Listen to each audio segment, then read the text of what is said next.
né? Sejam todos bem-vindos à casa. É com muita alegria que recebemos todos aqui neste momento. Um bom dia aos nossos internautas que estão assistindo conosco agora pelo Instagram ao vivo. Sejam todos bem-vindos também. Hoje, agradecer muito a presença do nosso querido amigo, irmão, doutor Pedro, que está aqui. Obrigado, doutor Pedro, por essa presença, esse interessante convite. Então, são esses temas que eu digo sempre, as mensagens de Jesus que nos trouxe quando aqui ele esteve. É sempre bom a gente estar sempre relembrando que serve cada vez mais para o nosso crescimento espiritual. Né?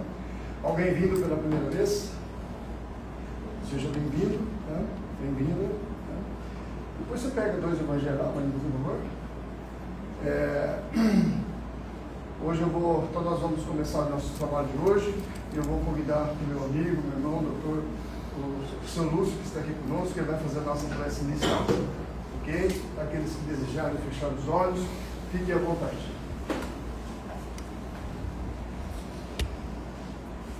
Bom dia, meus irmãos. Bom dia. Como eu sempre digo, vamos esquecer as nossas preocupações lá de fora, vamos pensar aqui dentro, vamos entrar para dentro de nós, vamos conversar com o nosso irmão Jesus, que ele está sempre pronto a nos ouvir. Então, meu irmão Jesus, nosso irmão, nosso Deus, nosso Pai maior, muito obrigado, Senhor, por mais esta oportunidade de estarmos aqui nesta casa bendita, esta casa de amor, mas principalmente de caridade. Mestre, que possamos absorver todas as palavras do nosso irmão que vai proferir a palestra de hoje e dizer, Senhor, que estamos com o coração aberto para o amor, para a paz e para a caridade. Vamos olhar os nossos irmãos na rua, caídos numa sarjeta, como nossos verdadeiros irmãos. Porque não podemos dizer, Pai, que não temos nada para dar ao irmão. Se temos um ombro para o irmão chorar, um ouvido para escutar a largura dos irmãos, uma boca e um pensamento para orar esse irmão. Então, Pai, muita paz, Senhor, muita luz neste domingo, nesta manhã tão limpa, e muita luz para todos nós, e a esses irmãos que já se encontram presentes, a mão de nosso irmão Jesus Cristo, médicos, enfermeiros e socorristas do espaço, já estão com as mãos sobre nossas cabeças, nos abençoando, aqueles que estão com uma dor, que eles possam se sentir aliviados através da mão desses nossos irmãos. Que a paz do Senhor e a paz de nosso irmão Jesus Cristo esteja com todos nós, hoje e sempre. Que assim seja. Que assim seja. Obrigado, São Lúcio. Alguns recadinhos da casa, eu deixo para o final da nossa palestra de hoje, ok? Doutor Pedro, fique à vontade.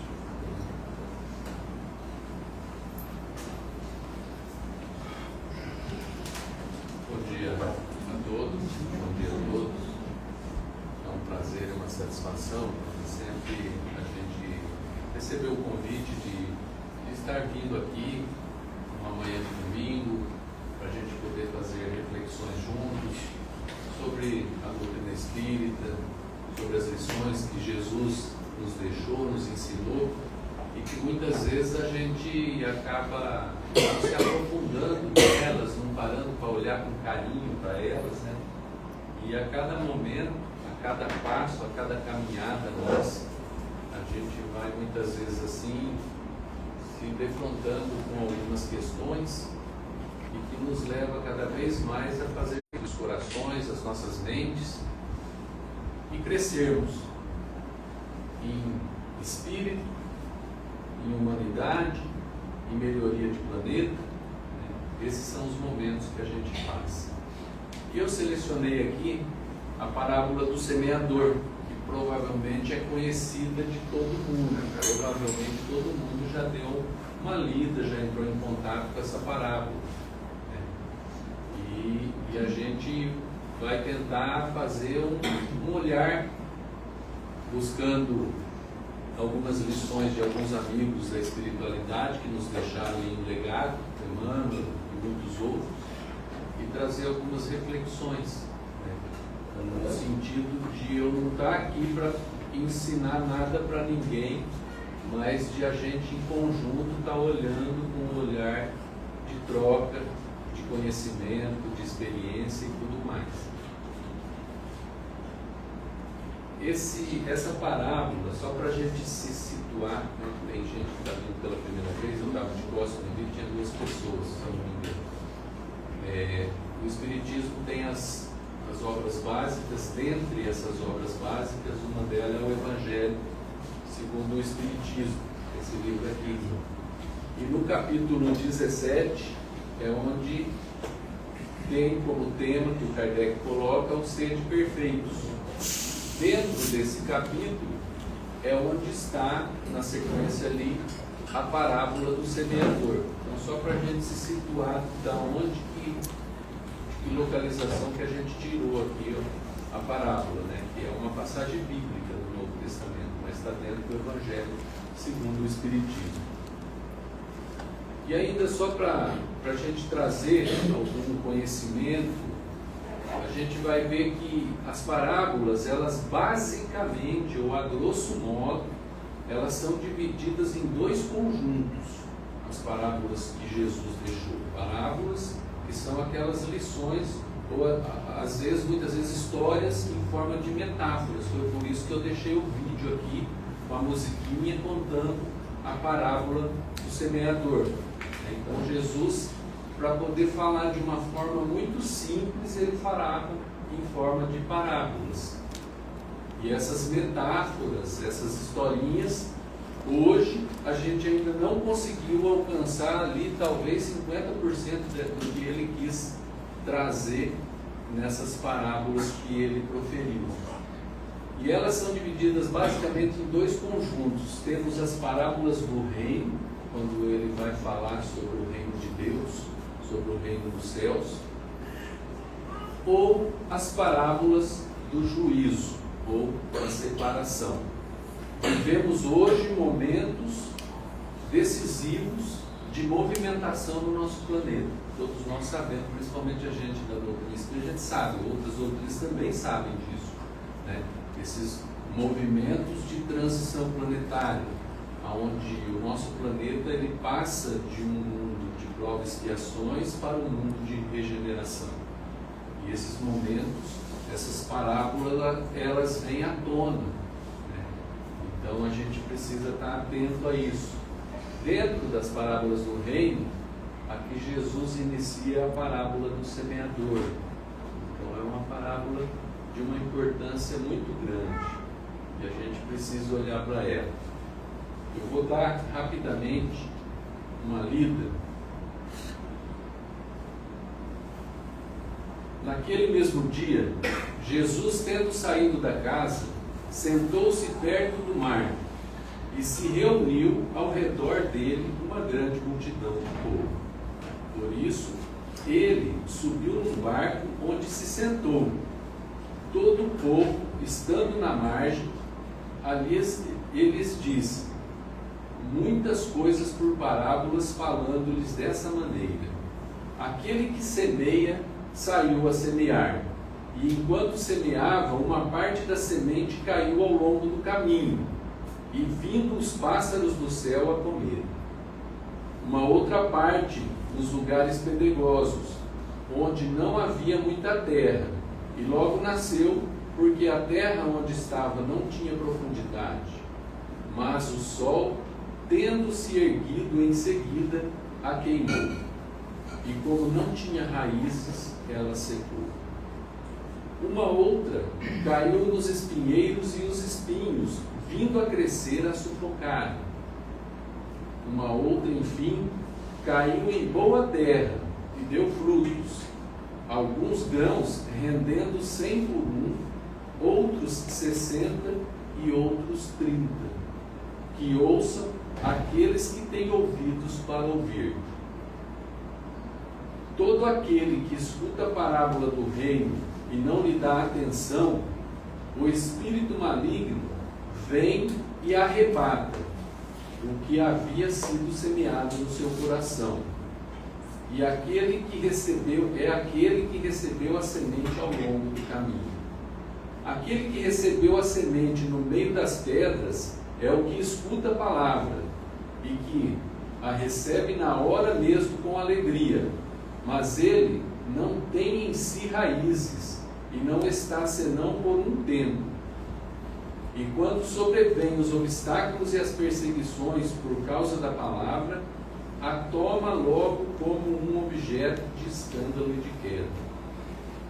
Aquele que recebe a semente entre os espinheiros é o que ouve a palavra, mas em seguida os cuidados desse século e a ilusão das riquezas sufocam em si essas palavras e a tornam infrutíferas. Mas aquele que recebe a semente numa boa terra é aquele que escuta a palavra, que lhe presta atenção e que dá frutos, e rende 100, ou 60, ou 30 por um.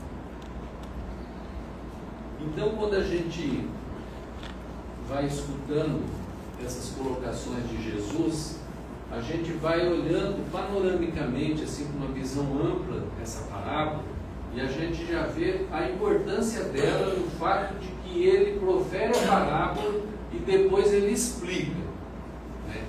É um detalhe da parábola. Essa aqui é uma que ele explica ela, porque provavelmente, mesmo explicando, a gente não consegue entender.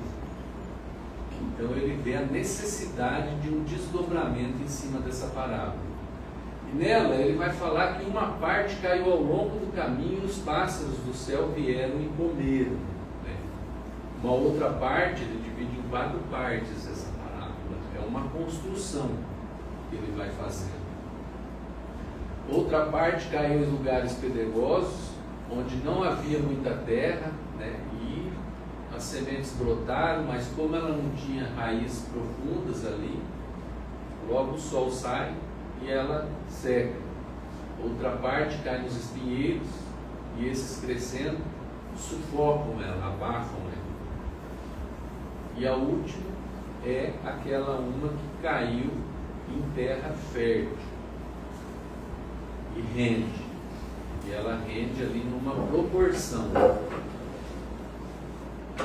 Jesus, quando explica, ele vem dizer que quem quer que escute a palavra do reino e não lhe dá atenção, vem o espírito maligno e tira o que fora semeado no coração. Essas são aquelas sementes que são colocadas na beira da estrada e os pássaros vêm e levam, né? E aqui, nesse desdobramento de explicação, ele coloca a explicação do espírito maligno. O que seria o espírito maligno para o nosso entendimento? Como que na época se entendia o espírito maligno? Porque aí fica meio incômodo a gente ficar sempre buscando a explicação de alguém ou alguma coisa, e essa coisa é o diabo, é o Satanás, né? O espírito maligno, que viria e faria o trabalho e estragaria aquilo que estaria sendo plantado. A questão é, naquela época, acreditava-se realmente que existia uma entidade que era essa entidade que faria o mal? Não que não tenha entidades que fazem mal, mas naquela época era tido como o diabo ou o Satanás o opositor. E até hoje a gente sabe disso, mas a gente ainda criou um pensamento de que é uma entidade responsável por isso. Sendo que, diante dessas colocações, nos faz ver, e dentro daquela crença, de que o opositor é tudo aquilo ou aqueles que seguem um caminho que não é o caminho da lei de Deus. que se opõe a Deus, que foge do caminho ou dos passos ou das pegadas que nos levam à comunhão com Deus. Isso é o opositor. Então, todo movimento que eu faço que foge da minha comunhão com Deus, ou todo caminho que eu faço que fere as regras ou as leis de Deus, eu estou sendo um opositor do pensamento cristão. Então a pergunta agora é: aonde está o espírito maligno? Ele está fora da gente? Ele também pode estar fora da gente, mas a preocupação aqui é de mim para comigo. E quando eu tenho esse olhar desse espírito maligno que reside em mim, falo assim, mas eu tenho em mim a maldade? O que é o mal, ou o que é a maldade, senão a falta ou a ausência do bem? Temos em nós a totalidade da bondade que o Cristo tinha? Não. Teremos um dia a bondade na totalidade que o Cristo tinha? Teremos. Podeis fazer tudo que eu faço e muito mais. Só que enquanto não chega a esse ponto no desenvolvimento do nosso espírito, a gente muitas vezes, no desdobramento dos nossos passos, no convívio do dia a dia, no trabalho, em casa, fora de casa, de mim para comigo mesmo, para com Deus, eu caminho e nesses passos eu piso fora da lei e eu me oponho à lei de Deus. E esse opositor é o meu desejo, muitas vezes, que me faz guiar por caminhos que não são os caminhos que o Cristo pisou. Nesse movimento, eu tomo rumos e direcionamentos que em alguns momentos me colocam em oposição às leis de Deus. Por conta do nosso egoísmo, por conta do nosso orgulho, que está em fase de tratamento e de desenvolvimento para que se apague um dia dentro de nós o orgulho e o egoísmo. E aí nós conseguiremos caminhar passos seguros na pegada daquele que nos deixou o caminho, a verdade e a vida. Esse é o ponto que a gente precisa entender. Então o espírito maligno, a gente precisa olhar dentro de nós. Já dizia um sábio na antiguidade: conheça-te a ti mesmo. Questão 919 do Livro dos Espíritos. O Santo Agostinho ele vai falar isso, sobre isso. Então esse olhar para mim, para dentro do meu coração, é enxergar que o espírito maligno, mesmo que seja um irmão nosso que esteja num corpo físico ou fora do corpo físico e que tente me influenciar, se não tiver dentro de mim ressonância de pensamento e de sentimento, ele não vai atuar. Então, a preocupação é que espírito maligno eu tenho dentro de mim, porque o opositor muitas vezes está dentro de nós.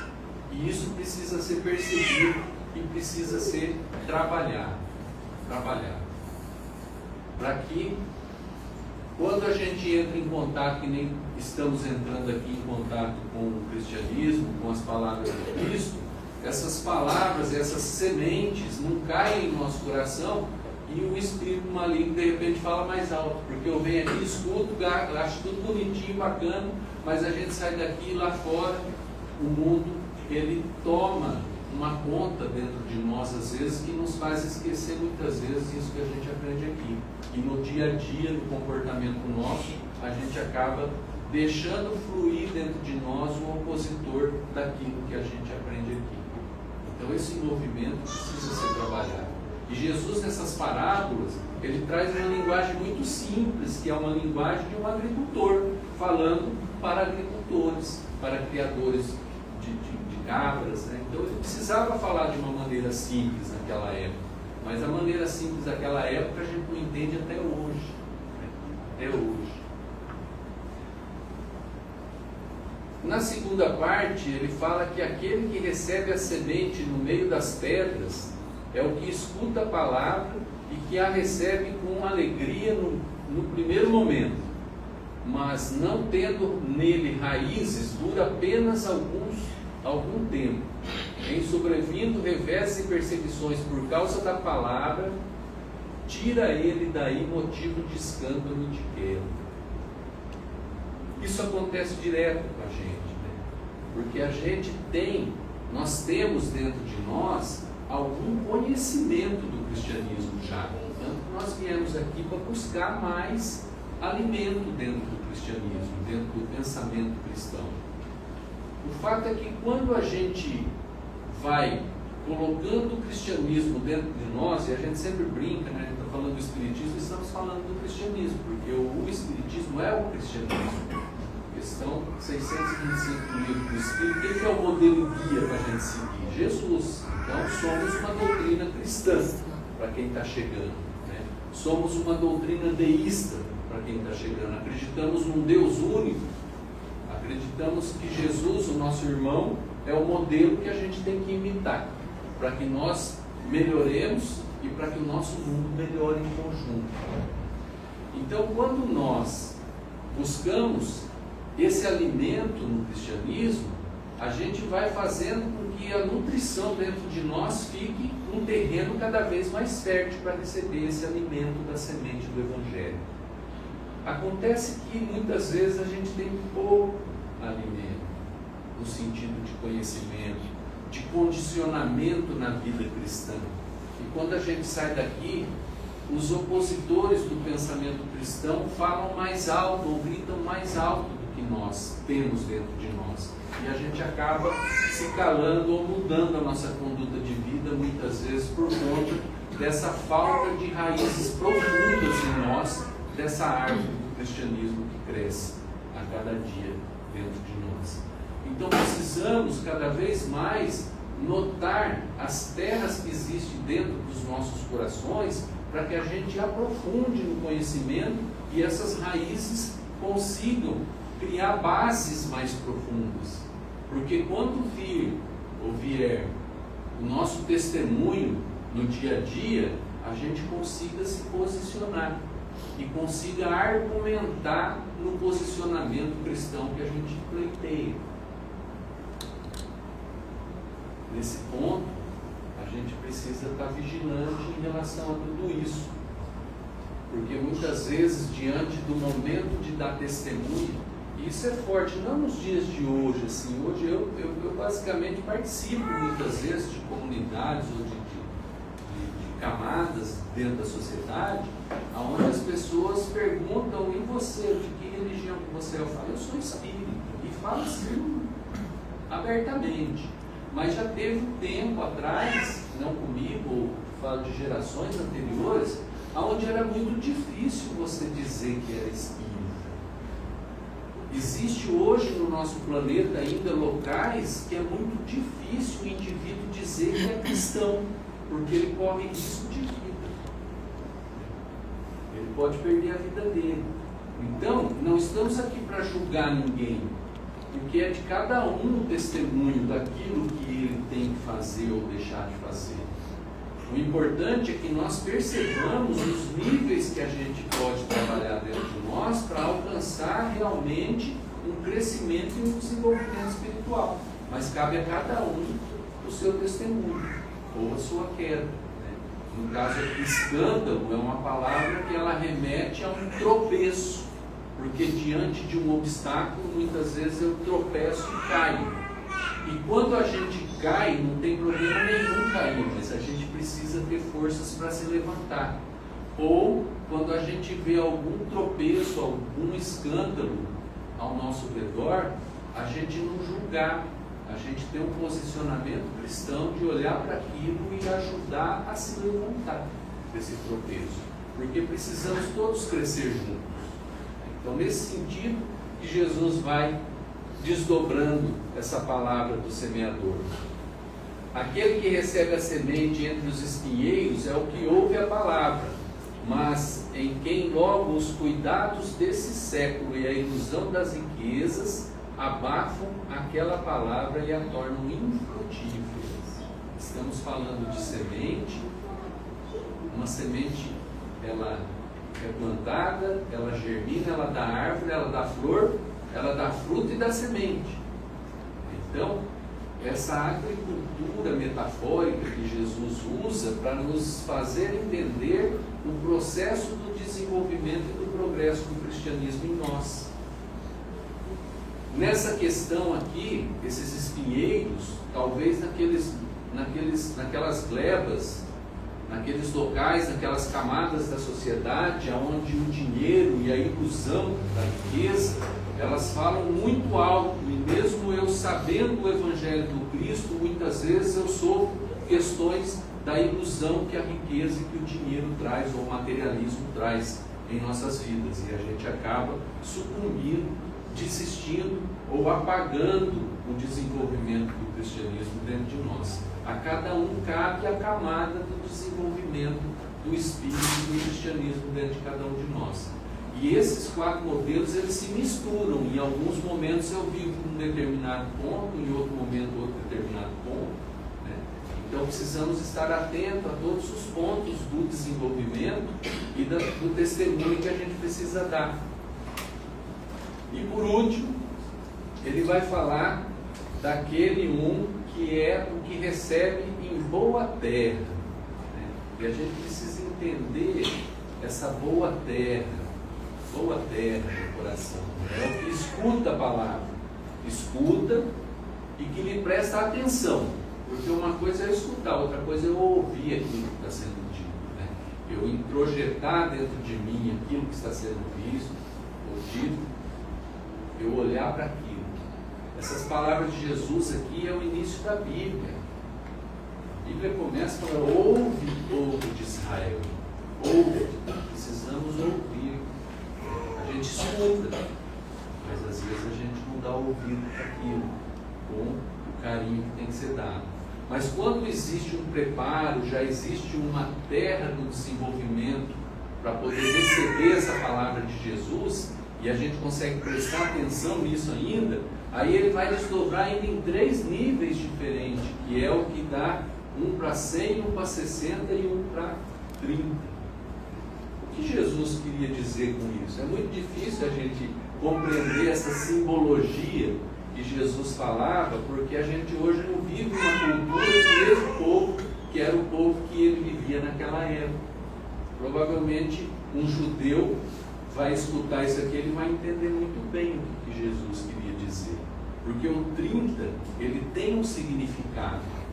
Jesus inicia o ministério dele aos 30 anos de idade, porque um judeu não podia subir num púlpito ou vir aqui como eu estou vindo dentro de uma sinagoga, se ele não tivesse essa idade mínima. A maioridade no judaísmo é aos 12 anos de idade, no Brasil é aos 18, é uma cultura diferente.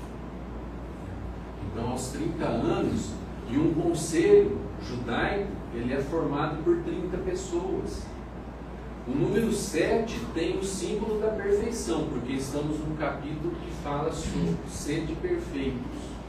E o 7 é o que traz o símbolo da perfeição, que é o que o Pedro pergunta: quantas vezes eu tenho que perdoar? É 7 vezes? Não, é 70. Então, esse jogo numérico, porque no judaísmo não tem número, que nem no nosso alfabeto. Lá são letras, e uma letra representa um número. E o Lamed é a letra que representa o 7, que é a perfeição. E que num conselho com 30 componentes, ou a idade de 30, ela fala sobre a maturidade, a madureza espiritual ou individual. Então, o indivíduo, quando está maduro, aí sim ele começa a ter, dentro do desenvolvimento dele, uma terra já mais bem preparada para receber a semente do Evangelho. A pergunta é: estamos maduros para receber a semente do Evangelho? Porque depois isso se desdobra e se dobra em 60 para 1. Então, eu consegui ter maturidade para receber a semente e conseguir fazer com que ela germine dentro de mim, ainda não me dá um nível de confiabilidade onde existe outros espíritos mais evoluídos que conseguem fazer dar 60. Né? Já estão numa maturidade que dá o dobro daquilo que os maduros conseguem dar. E existe aquele outro nível que é o Jesus de Nazaré, que ele dá 100 para 1. é a plenitude, é o ser completo, é o ser pleno. Porque igual a ele existem vários Cristos, vários espíritos já alcançaram a primeira ordem no desenvolvimento dos espíritos puros. E ali existe um nível que não tem fim, porque a plenitude é Deus, e nós alcançamos uma plenitude relativa. Quando os espíritos mais maduros conseguem ter no desenvolvimento dele essa plenitude, eles conseguem receber essa semente e fazer acontecer a cada passo, a cada momento, a cada segundo, o desenvolvimento do Evangelho. Foi isso que o Cristo fez. Inclusive, no momento derradeiro da vida dele, ele ainda ficou proferindo profecia, executando manobras, pedindo perdão para aqueles que eles não sabiam que eles não têm maturidade para entender isso tudo. Então, essa é a plenitude daquele que recebeu o conhecimento e as leis de Deus e consegue exercê-la e executá-la na totalidade, em todo momento da vida, e fora dessa existência material, dentro e fora da existência material. Então, quando a gente vai percebendo esse movimento, a gente vai vendo que precisamos pensar e refletir muito sobre essa questão dessa parábola. Eu tirei algumas literaturas aqui, eu vou fazer as referências bibliográficas aqui para vocês lerem em casa, que aqui a gente não vai conseguir ler. Fonte Viva, né, o Emmanuel faz a psicografia através do Chico, e no item 64 ele vai falar dos semeadores. Então, depois vamos dar uma lida em casa aí, tranquilo, dando uma olhadinha, para a gente ir podendo entender as lições que o Emmanuel vai colocar. Mas essa lição, ela nos traz um posicionamento que o semeador ele precisa sair de si. Esse é a essência dessa passagem. Sair de si, né? Ele fala ali que o servidor do Evangelho é compelido a sair de si próprio a fim de beneficiar os corações alheios. Então, para que eu saia de mim, eu já preciso estar mais bem elaborado em algumas questões internas dentro de mim. O egoísmo de eu querer só ficar preocupado com as minhas questões, falar só de mim, olhar só para as minhas necessidades. Aqui é como aquele bebezinho que nasceu e a mãe tem que pôr na boca dele a comida, né? Porque até então ele recebia no cordão umbilical, totalmente ali dependente. Daí cortou o cordão, vai para o seio, mas é totalmente dependente para lavar, para trocar, para nutrir. E gradativamente, à medida que ele vai crescendo e se desenvolvendo, ele vai adquirindo uma independência, mas ainda pensando nele. Mas quando um indivíduo se torna um indivíduo maduro, aí ele tem filhos, ele começa a cuidar do outro, aí ele sai dele e passa a olhar para o outro. A natureza nos ensina esse movimento no nosso dia a dia. O fato é que no desenvolvimento espiritual, a gente precisa olhar para o nosso movimento e para a nossa localização em desenvolvimento espiritual e perguntar: eu estou ficando maduro ao ponto de parar de olhar para o meu umbigo e começar a notar no outro a necessidade dele? Ou eu estou vendo só a minha necessidade? Quando eu vou conversar e eu falo só de mim, eu estou dando ouvido para que o outro fale dele também. Confessai-vos uns aos outros, não é essa a lição do Evangelho de João? A orientação? Será que quando a gente vai conversar, a gente vai dialogar, a gente dialoga ou a gente vomita só as nossas angústias, as nossas aflições? Então precisamos olhar para isso, escutar, né? Escutar, ouvir o outro, sentir a necessidade do outro. Isso é sair de mim e é eu me envolver com o outro e tentar perceber, porque quando eu estou só em mim e olho para o outro, é um ponto de vista. Eu não consigo enxergar a totalidade da necessidade daquele que está passando pela situação. Para que eu consiga ajudá-lo realmente, eu tenho que sair de mim e tenho que me envolver com ele. Para que, ouvindo as necessidades e vendo as necessidades dele, eu consiga auxiliar. realmente naquilo que ele precisa e não naquilo que eu acho que ele precisa. Então, sair de dentro de si é esse movimento, é um amadurecimento do espírito. Ali naquela lição, né? Ponto de vista. Então, é tudo isso que eu estou falando aqui está no livro. No outro livro, Pontos e Contos, também do Chico, o irmão X aqui, né, Humberto de Campos, ele vai nos trazer o semeador incompleto.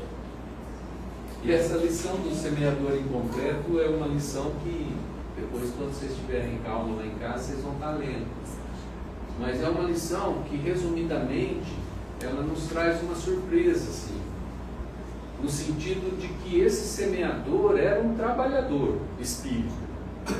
Alguém como eu, assim, que vivia dando palestra, falando, proferindo a mensagem, levando a palavra do Evangelho, e que com o tempo ele acabou ficando um pouco isolado ou deslocado porque ele não estava sendo muito bem compreendido dentro do movimento espírita. E que por fim, por falta dessa incompreensão dos amigos e dos companheiros de doutrina, ele acabou se isolando, e nesse isolamento ele acaba se aquietando e ele para, inclusive, de proferir a semente do Evangelho. Quando ele desencarna e passa para o outro lado, ele vê que a situação dele não era nada boa e passa um bocado de tempo lá nessa situação. Depois de um bom tempo, ele faz realmente uma prece de coração. Se aprofunda, ele lembra que existe a ferramenta da prece e ele começa a pedir através da prece uma ajuda. E Jesus chega. E quando Jesus chega e o percebe, e ele percebe a presença de Jesus, aí ele começa meio que fazer uma DR com Jesus ali, sabe? Ele começa a querer fazer uma discussão dentro dessa fala, poxa vida, eu estava lá, eu pregava o teu Evangelho, eu fiz um esforço, eu proferi boas palavras, eu fui sincero naquilo que eu falei, né, que eu preguei e tal, mas com o tempo eu acabei nisso tudo ali e tal, e Jesus escuta ele. E quando Jesus vai escutando tal, ele não fala nada. Ele fala assim, mas você não acha que fui injustiçado? Ele falou, não, realmente, eu estou parafraseando, realmente você fez isso tudo, né? Você realmente plantou a semente. A questão é, em algum momento você se preocupou em preparar o solo aonde você plantava essa semente? Porque você jogar sementes à mão cheia, assim é fácil. Mas você jogar num charco, num solo inundado, não vai brotar, não vai germinar. Então, antes de jogar, é importante que você prepare o solo, que você drene o solo, que você revolva a terra, que você dê para ela nutrientes que ela necessite para que depois, quando você jogar a semente, ela receba todo o conforto necessário para que ela germine, para que ela cresça, para que ela se desenvolva, dê flores, dê frutos e dê novas sementes. Você em algum momento pensou nisso? Ou você acha que a pedra que está lá no chão, ela vai clamar para você que tire ela dali e seja ela levada para outro lugar, porque ali ela está atrapalhando? Jesus faz todos esses questionamentos. Fala assim, mas você nunca falou isso. Ele falou, mas eu não falei isso quando eu dizia, não me reportei à vinha do mundo, à charrua do esforço, ao trigo da verdade, ao joio da mentira. Não expliquei que o maior no reino do céu será aquele, sempre aquele que se transformou em servo de todos, né? Então, esse colocar a mão na massa, esse preparar o solo da terra aqui no nosso planeta, na nossa vida, ele requer esforço, ele requer suor, ele requer que nós coloquemos a mão na massa, e isso faz sujar as mãos de lama muitas vezes. Isso não quer dizer que eu tenho que me envolver em coisas ruins. Isso quer dizer que eu preciso me envolver com o trabalho, E o trabalho requer esforço. E muitas vezes a gente suja as mãos, caleja as mãos no esforço que a demanda pede. Então, nos envolvermos com os nossos irmãos, com as nossas vidas, com as nossas camadas sociais, a gente precisa estar olhando para ao redor nosso como que está tudo. Isso dá trabalho, porque preparar tudo para depois estar proferindo requer esse preparo e esse sujar as mãos, esse suor. Então também a natureza vai mostrar para nós que as glebas são diferentes. Somos plantados cada um em uma gleba que tem que ser entendida como uma família, como uma comunidade, como uma camada social. Cada um de nós, Deus colocou numa gleba diferente, porque requer ali o nosso solo a ser trabalhado. Então, quando a gente sai de si, para de olhar só para nós e olhar para o campo ao nosso redor, veja bem, essa linguagem de agricultor, ela é uma linguagem que Jesus usou e que tem um campo enorme de entendimento. E quando a gente fala do campo, do solo, como está o nosso campo mental? Como está o nosso pensamento no dia a dia? Aqui eu me conecto, em que eu me sintonizo? Os meus sentimentos são sentimentos que realmente estão no caminho de desenvolvimento da nobreza espiritual? Então, eu estou cuidando do campo mental do qual eu participo, do qual eu estou envolvido, dos sentimentos do qual eu participo, do qual eu estou envolvido? Se não está fácil, porque minha família é difícil, nós precisamos trabalhar cada família. Então, se eu fui plantado ali, porque Deus me plantou ali, a natureza me plantou ali, eu preciso entender que eu sou necessário ali. Não adianta eu querer ficar olhando a família do outro, porque a família do outro é problema com o outro. O meu problema é com a minha família, é com o meu círculo de trabalho, é com a minha profissão, é com a camada social que eu frequento. Isso não implica que eu preciso viver só numa camada. Eu posso transitar porque Jesus transitou por todas as camadas. Uma vez eu li uma coisa muito bonita, que ele falou a verdade de formas diferentes em todas as camadas. Então a verdade, ela precisa ser vista, avaliada e analisada. O problema é, o que é a verdade? Né? Porque reza a lenda que tem 3 verdades. Tem a minha, a tua e a verdade. Mas quando Pilatos perguntou para Jesus o que era a verdade, ele se calou. Em outro momento ele fala, eu sou o caminho, a verdade e a vida. Porque a verdade estava na frente do Pilatos. Quando Jesus se revelou o Messias, ele falou, eu sou a lei. Porque ele sabia, ele tinha noção de que ele estava incumbido de trazer conhecimento da lei na plenitude. Então ele tinha dentro dele a lei. A gente brinca e fala assim, eu entrei para o Espiritismo, mas a gente realmente só vai mudar quando o Espiritismo entrar dentro de nós. Quando Jesus fala, eu sou a lei, ele está dizendo isso, porque o solo dele já estava bem nutrido, bem preparado. E as sementes que já ele havia recebido, ele conseguia germinar e dar uma plenitude de sementes novas do Evangelho do Reino de Deus. E em nós, como está o terreno do nosso coração? Como está o terreno do nosso pensamento, o campo do nosso pensamento? Para que a gente possa cada vez mais estar recebendo essas sementes e a gente faça com que elas germinem. E muitas vezes, na gleba que a gente é plantada, é só a gente olhar para a natureza, porque uma semente, quando plantada, ela não é plantada em conforto. O conforto é abrir uma covinha, colocar ela e tampar. Mas quando se tampa, recebe-se a pressão do solo que está em cima dela.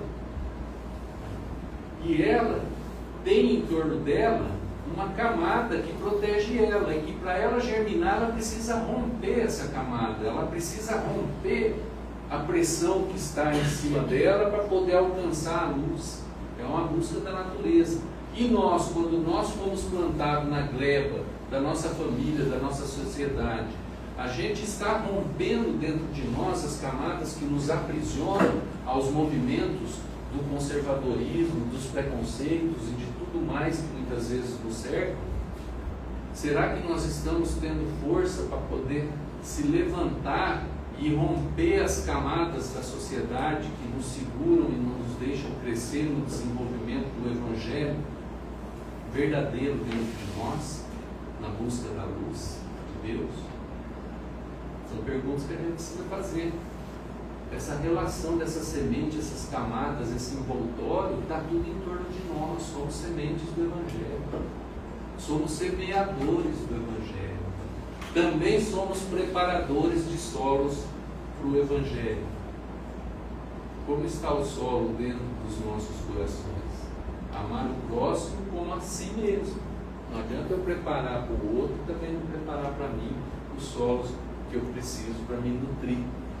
Porque a gente precisa se nutrir. Um outro livro é o Ceifa de Luz, do Chico. O Ceifa de Luz, aí a questão, o item 50, ante o divino semeador. Ali, ó, ele fala assim: atirada ao ninho escuro da gleba, em que lhe cabe desabrochar, sofre extremo, é aquilo que eu estava falando para vocês aí, das forças que a gente precisa fazer para romper outras forças que nos envolvem, que nos bloqueiam. Um outro livro que eu citaria aqui é esse livro Paz, do Chico, ali o Emmanuel, Psicografia do Chico. E nesse livro aí ele vai no item o semeador saiu. O semeador saiu. E esse é o início da parábola. Quando Jesus inicia a parábola, ele fala: o semeador saiu a semear. O semeador saiu a semear. Ele não foi chamado para semear. Ele não foi convidado. Não teve ninguém que o forçou. Ele próprio saiu a semear. Então, Jesus aqui está fazendo uma colocação que cabe a cada um de nós maturidade para, em cada momento, quando o momento certo, você perceber que é o momento, para que você possa sair a semear também. E a semente, muitas vezes, ela não é o verbo que nem eu estou usando aqui. A semente, muitas vezes, é a conduta, é o posicionamento, é o exemplo diante de determinada situação. Porque o plantio do Evangelho, ele também pode ser feito por palestra, por fala. Também pode ser feito assim. Foi o que o Francisco de Assis falou para os discípulos dele, para os companheiros dele. Falou: saiam e pregam o Evangelho. Se precisar, falem sobre ele. Por que isso? Porque a conduta, ela é a verdadeira forma de aplicar o Evangelho de Cristo. É assim que Jesus fez. Em muitos momentos ele não falava, ele fazia. E o ato é aquele que denota a verdade. Porque eu posso muito bem falar uma coisa e fazer outra. Eu posso achar que eu sou uma coisa e de repente eu tenho uma conduta diferente daquilo que eu acho. Ou que eu gostaria de ser, mas não sou. Mas o que eu faço é o que realmente eu sou. Questão 919 do Livro dos Espíritos, onde Santo Agostinho fala: olha no final do dia, no começo do teu dia, e veja como que você se comportou, o que você fez, o que você não fez, como agiu, como reagiu, como interagiu. É você ali, aí não é outro, né? E vai ter coisa que você não vai ver. Mas lembra que tem um inimigo que às vezes fala para você aquilo que você não quer ouvir, mas ele está te falando a verdade. Coisa que talvez um amigo não teria coragem de falar para você. O teu inimigo não se preocupa com coragem não, porque para ele não falta isso. Coragem de te falar e jogar na cara. Muitas vezes um defeito que você tem. Um defeito que você tem é o espírito maligno que habita dentro de nós. Pensemos nisso, esse é o opositor.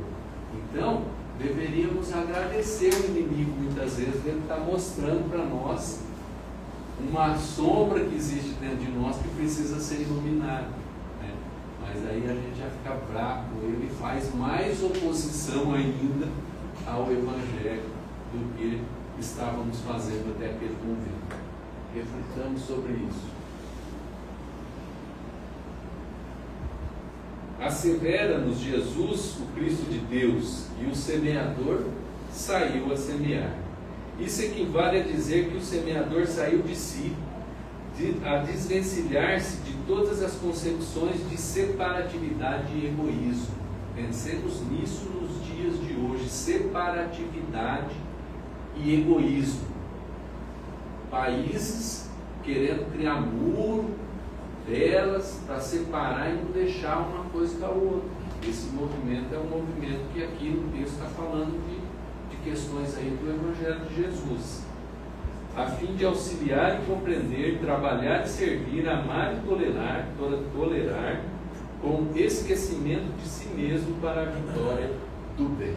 Isso é maturidade, né?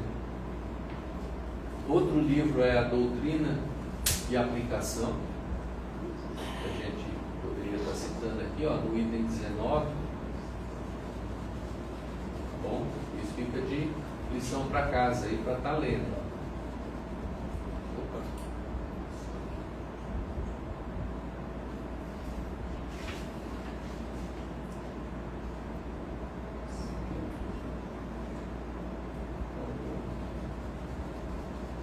Eu vou ter que pular aqui, gente, porque nós estamos com o nosso tempo um pouquinho apertado, que é a lição seguinte lá do Evangelho, que ela vai falar sobre a questão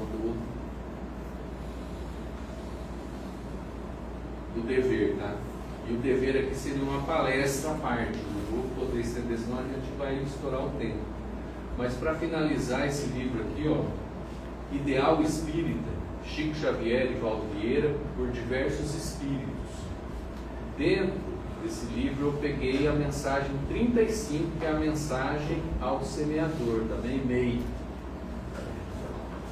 E essa mensagem, ela vai falar realmente de como que a natureza vai demonstrando para a gente o que vai acontecendo no processo de evolução e desse sair de si, de pensar no outro, né? A própria natureza, quando você se aproxima dela, e se aproximar da natureza é se aproximar do autor da natureza. Quem é o autor da natureza? É Deus.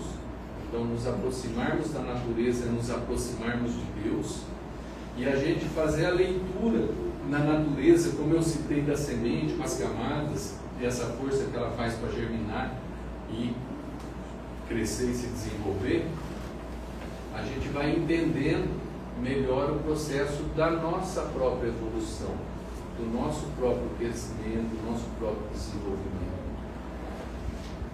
E termina ali no finalzinho: o semeador dos terrenos do Espírito, que te encaneceste na lavoura do mundo, qual acontece ao cultivador paciente do solo, não te aflijas nem desanime. Se tempestades sempre novas te vergastam a alma, continua semeando. E se banimentos e solidão devem constituir a herança transitória do teu destino, recorda o divino semeador que, embora piedoso e justo, preferiu a cruz por amor à verdade, e prossegue semeando. Mesmo assim, na certeza de que Deus te basta, porque tudo passa no mundo, menos Deus. E para finalizar as nossas palavras, eu queria trazer aqui uma música da irmã Miriam Uli, que chama Nada Te Perturba. E ela fala para nós aqui, como é dito no final dessa passagem: nada te perturbe, nada te espante, tudo passa, só Deus não muda, a paciência tudo alcança, nada te falta com Deus no coração. Só Deus te basta. Muito obrigado pela atenção de vocês, que nós possamos refletir sobre tudo que foi colocado aqui. Acho que muita pressa.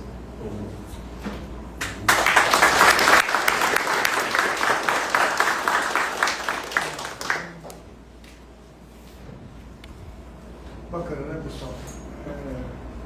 São palestras que a gente ouvimos em palestrantes diferentes, mas cada vez que a gente ouve, um ensinamento novo.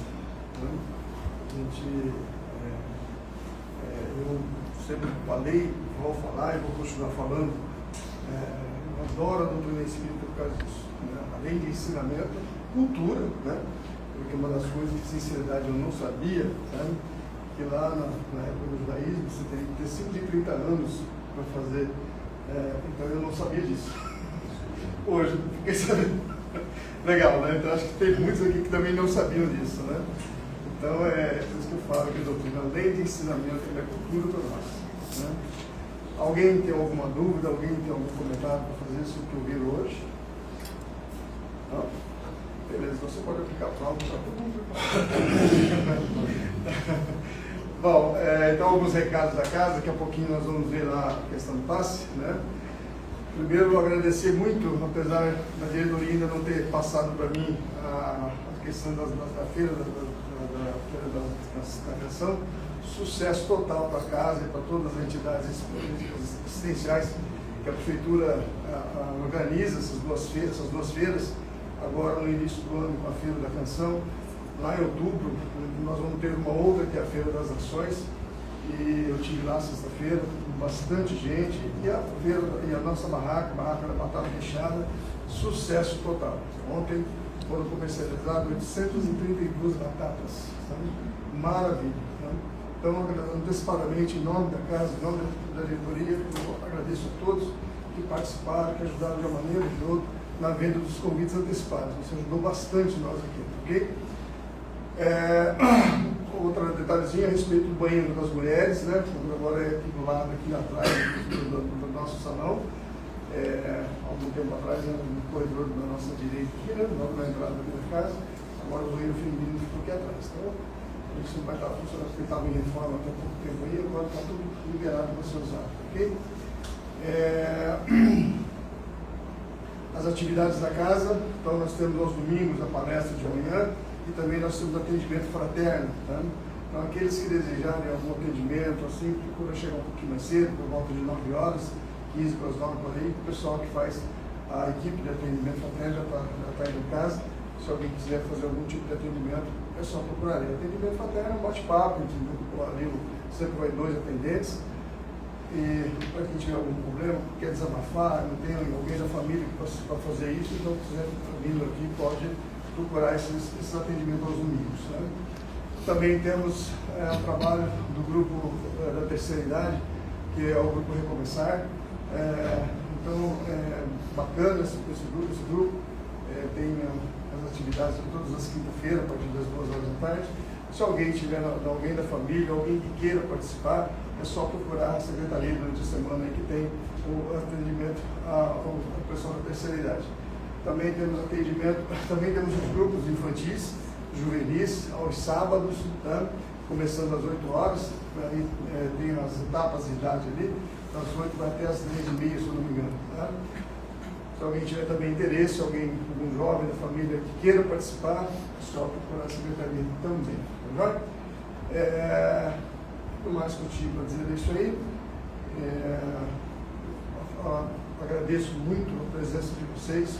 Domingo que vem nós vamos estar aqui novamente. Domingo que vem quem vai estar conosco aqui vai ser o Hélio Sato, vai ser a primeira vez que vai estar aqui na casa.